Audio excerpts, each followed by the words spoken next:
WWE Backlash 2025, they play it safe tonight. One last time, the final encounter with John Cena and Randy Orton. It's a little surreal for me tonight, guys. It's a little real that 25 years of a rivalry that would come to an end tonight. And it's a little crazy to... We all know that John Cena's on his last year in WWE with his retirement tour. We know that he's playing the heel that he never thought he could be. And we know that he's that 17-time world champion. We also find it hard to believe that this really is the end for John Cena.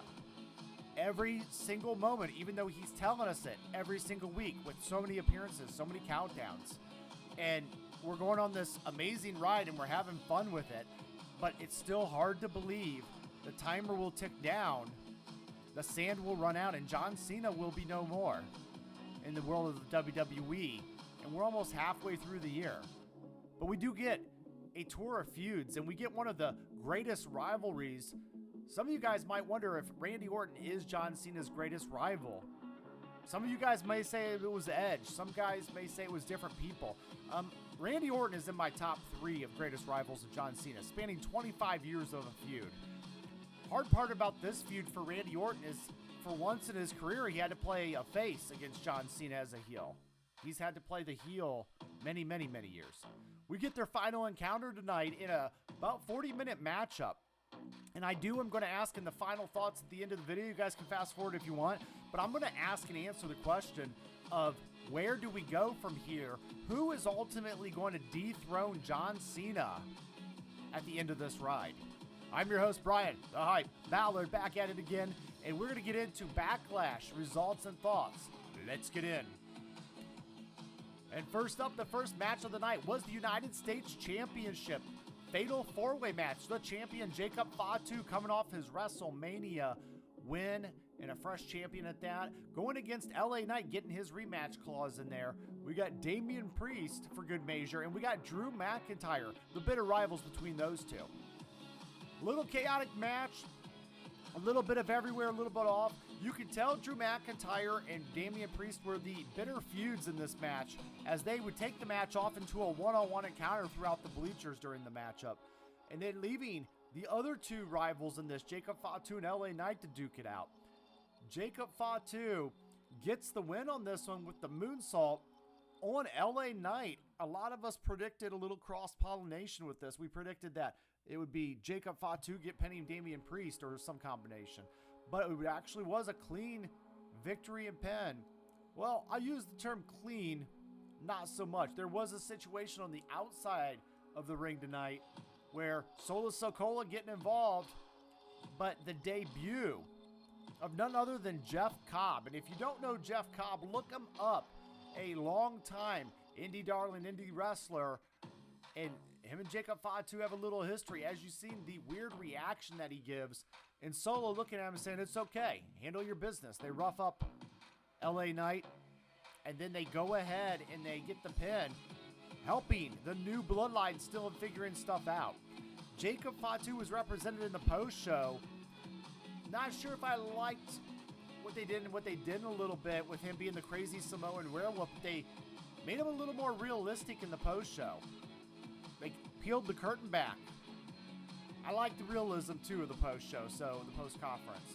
But we also get Jacob Fatu getting a clean win over LA Knight, which was the right call with him getting the win, keeping this title, and moving forward with a sub-bloodline storyline. But we get LA Knight. Where do we go from here? Do we get a rebranding? Do we get a heel turn? Does he set his sights on something bigger like Money in the Bank that's right around the corner? I think LA Knight would make a great Money in the Bank winner, but ultimately, could we have a rebranding, a repackage? Does he leave the bright lights for LA for the hard grit grind of New York City? Is he New York Knight? I've got no inside info on that. I'm just throwing fun WWE creative ideas out there. But we do get the win here by Jacob Fatu in the opening matchup. Did its job and got it moving on. About 18 minutes long. Told a couple different stories. Sets up feuds for the next match down the line. Speaking of next match down the line, we got the Women's Intercontinental Championship being on full display with what a lot of you are calling the match of the night. Lyra Valkyria retaining her championship against Becky Lynch. Becky Lynch does a very good job of putting over the younger talent. Becky Lynch does a good job working with the younger talent, giving them the rub, the superstar rub. She did it here for her close protege, Lyra Valkyria, in a very good, well thought out, laid out matchup. The ladies were cooking in the kitchen, and dinner was not disappointing tonight. We've got a great back and forth matchup, great counter moves, kickouts. You had it all here, and you had it all in ring, and no extracurricular activities today, as she gets a clean pin as Valkyria hits the Nightwing on Lynch. Lynch looking for different ways to get an advantage in the matchup, playing down her heel journey, but ultimately Lynch takes down Valkyria, and then she does get the win, or excuse me, Valkyria gets the win over Lynch, continuing her championship. A call could have went either way in this one. It was a nice little feud and back and forth. I honestly thought WWE was going to pull the trigger on Becky Lynch tonight as champion, and I thought they were going to allow Lyra Valkyria to chase the title to SummerSlam, reclaiming it from Becky. But I like when I'm pleasantly surprised, and especially at the tail end of a really good matchup, and no complaints here on my end. You know what? Just because it didn't go away I predicted doesn't mean that it wasn't still entertaining. Are you not entertained? I sure was. Let's go ahead and let's go to the ever entertaining Dominic Mysterio, looking and staying out of his father's legacy, going against in the Lucha Underground AEW fame Penta of the Lucha Brothers.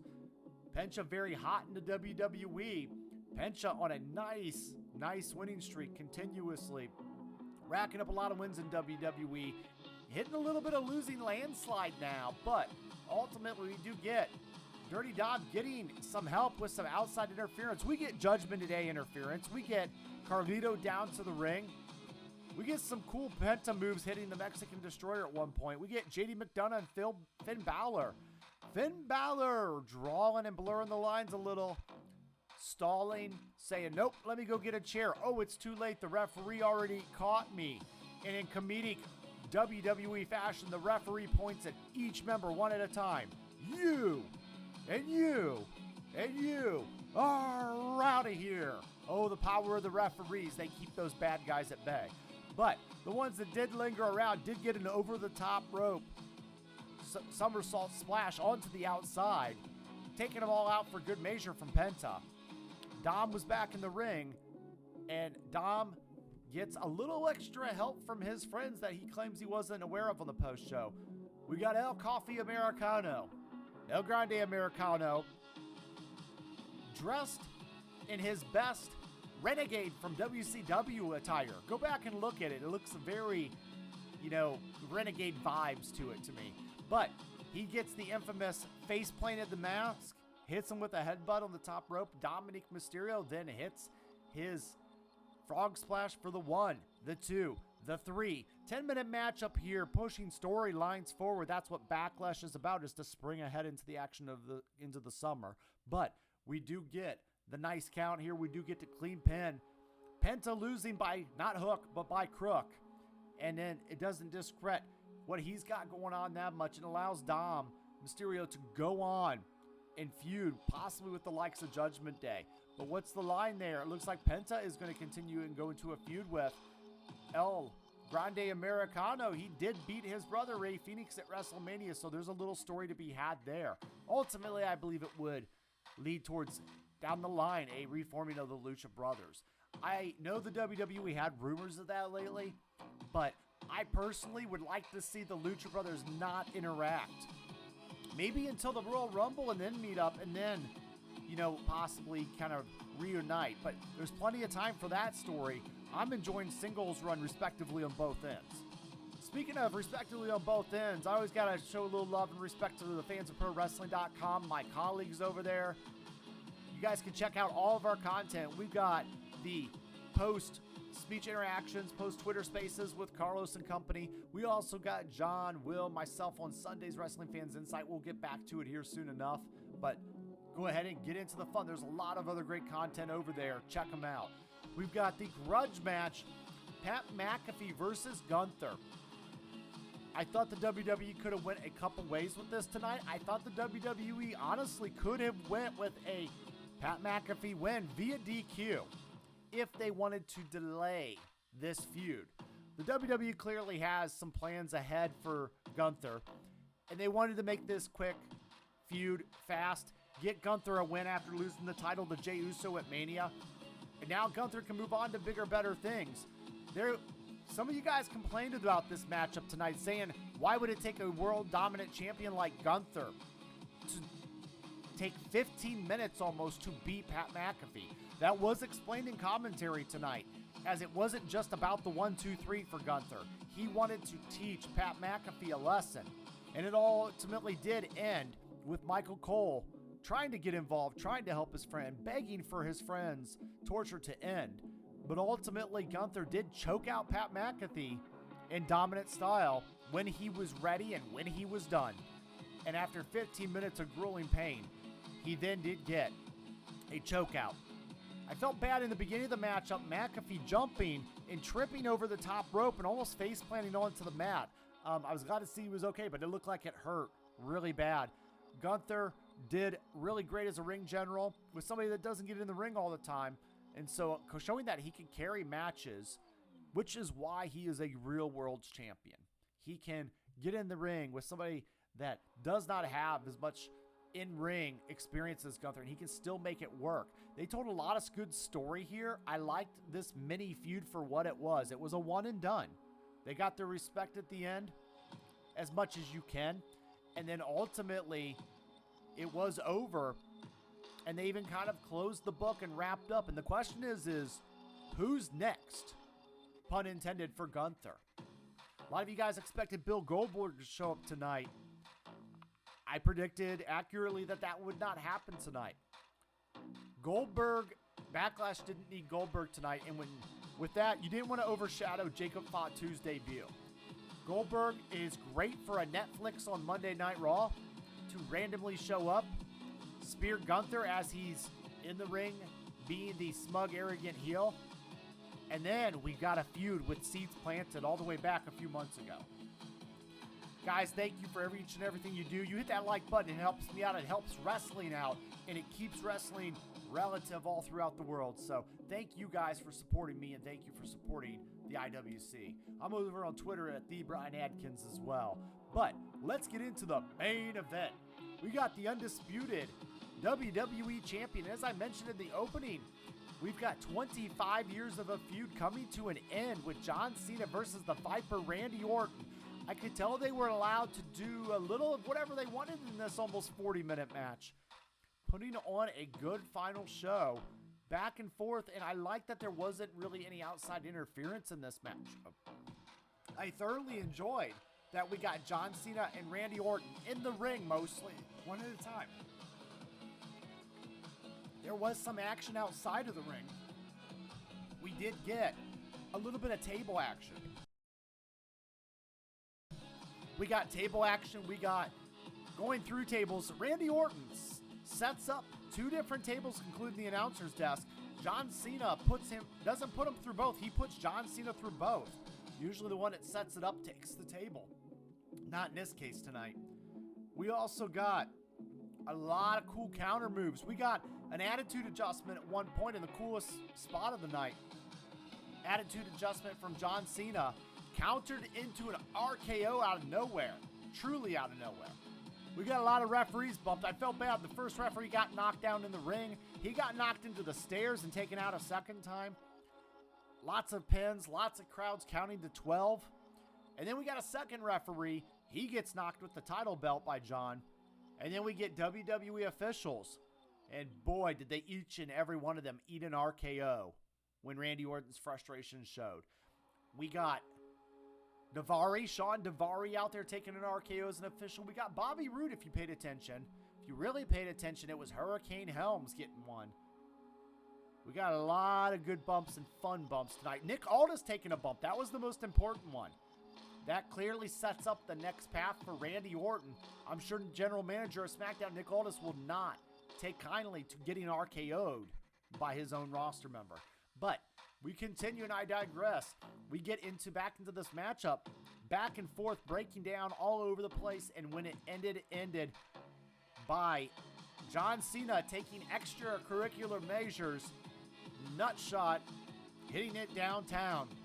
We also get some championship belt being smacked in influence, and ultimately we do get John Cena pinning after a very, very long knockout of Randy Orton.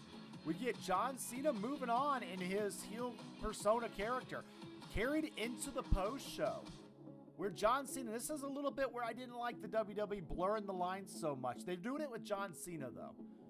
The press conferences are usually kept more of a real vibe. John Cena cuts off Triple H, takes over, attempts to do a press conference. As he goes to answer questions, R-Truth comes in. R-Truth interfered in the match earlier, trying to help John. And this time, John, getting tired of R-Truth, puts him through a table at the press conference, which ultimately ends the evening and ends the press conference night with no questions still answered by the champ. So, it's not the champ is here for questions, it's the champ is near answering questions. So, that is ultimately what happened with Cena in RKO Randy Orton tonight. Let's get into our final thoughts and where this all goes and who ultimately is going to undo this Cena nightmare that's happening. And getting in here we shall. We got a lot of broken options in a broken WWE universe as John Cena is holding the belt hostage.